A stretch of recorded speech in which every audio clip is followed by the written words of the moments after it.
다이어트 자체를 열심히 하시는 비율이 다른 나이대에 비해서 더 높고, 업무 스케줄 자체가 야근이 많다든지 업무 시간이 길다든지 이런 환경은 유전적 소인이 없는 분들조차 나 탈모인가? 라고 느끼시게 만드는 그런 원인이 되기도 합니다. M자는 장 원장.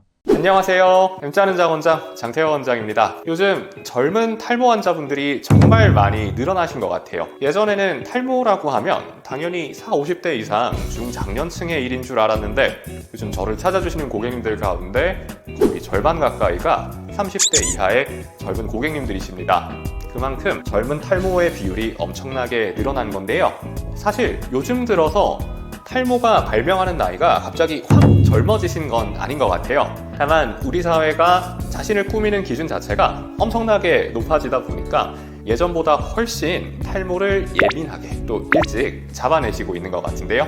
그렇다면 30대 이하에서 보이는 젊은 탈모는 일반적인 탈모와 어떤 차이점이 있는지 여러분들께 자세하게 설명해 드려보는 시간을 가져보려고 합니다. 젊은 탈모의 가장 중요한 특징은 바로 증상이 굉장히 애매할 수 있다는 겁니다. 왜냐하면 탈모에서 제일 많은 비율을 차지하는 유전성 탈모는 결국 노화와 떼놓을 수 없는 증상이기 때문인데요. 원래 사람이 나이를 먹으면 머리카락이 가늘고 힘이 없어지죠? 그런데 유전 탈모가 있는 분들은 자기 나이보다 훨씬 빠르게, 그것도 특정 부위, M자라든지 정수리 쪽의 모발이 집중적으로 빠르게 늙는다, 이런 차이가 있는 겁니다.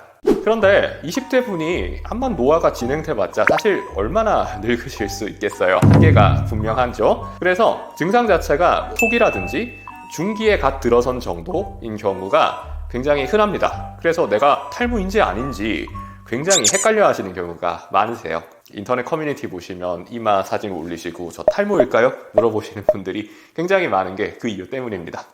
저희가 탈모인지 아닌지 진단하는데 가장 중요하게 보는 기준은 바로 연모화율이라는 지표인데요. 건강하다면 모발들이 전부 굵직굵직하게 일정한 굵기를 유지를 해야 되는데, 탈모가 있다면 굵어야 될 모발이 솜털처럼 얇아지면서 굵은 모발, 얇은 모발이 마구마구 뒤섞이게 됩니다. 전체 모발 중에 얇은 모발이 얼마나 되는지를 보는 것이 이 연모화율인데, 이 연모화율이 일반적으로 15에서 20%를 넘어가면 저희가 이거 문제가 좀 있네 라고 생각을 하죠. 이게 말은 참 쉬운데요, 어지간히 경험을 쌓지 않고서는 오신을 하기가 굉장히 쉬운 문제거든요.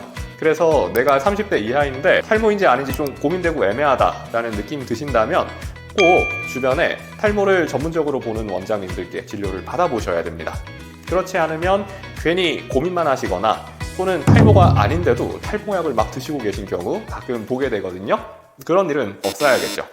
두 번째로, 젊은 탈모에서 두드러지게 나타나는 특징은 이 생활 습관 때문에 일어나는 일시적인 탈모, 그러니까 휴지기 탈모의 비율이 다른 세대보다 꽤 높다라는 점을 들 수가 있는데요. 가장 중요한 원인으로는 다이어트 자체를 열심히 하시는 비율이 다른 나이대에 비해서 더 높고, 그리고 사회 초년생이 많으시다 보니까 업무 스케줄 자체가 야근이 많다든지 업무 시간이 길다든지 그런 식으로 생활 속에 스트레스가 높으신 경우가 많습니다. 이런 환경은 정상적인 모발이 잘 자라지 못하도록 방해하는 요인이 되고요. 유전적 소인이 없는 분들조차 나 탈모인가? 라고 느끼시게 만드는 그런 원인이 되기도 합니다. 다행인 건 이런 일시적인 휴지기 탈모는 생활 습관이 좋아지시면 충분히 회복될 수 있으니까요. 내가 요즘에 머리가 좀 빠지는데 싶으시면 꼭 유전 탈모다 라고 단정하고 탈모약부터 드시기보다는 정확한 진단을 받는 게 굉장히 중요한 이유이기도 합니다. 정리해 볼게요. 젊은 탈모는 유전성 탈모가 맞다고 하더라도 증상이 꽤나 애매하게 나타날 가능성이 높습니다. 그리고 생활 습관 때문에 발생하는 휴지기 탈모가 병합되어 있을 가능성이 높아서 일반인의 눈으로는 정확히 진단하고 치료 계획 잡는 게 상당히 어렵습니다. 주변에 계신 탈모 전문으로 보시는 원장님들의 진료를 꼭 보시는 것이 필요하다가 오늘 영상의 결론입니다. 오늘 제 영상이 도움이 되셨다면 좋겠습니다. 궁금한 점 있으시면 언제든지 댓글로 남겨주시고요. 마음에 드셨다면 좋아요와 댓글, 구독까지 부탁드리겠습니다. 감사합니다. 장 원장이었습니다.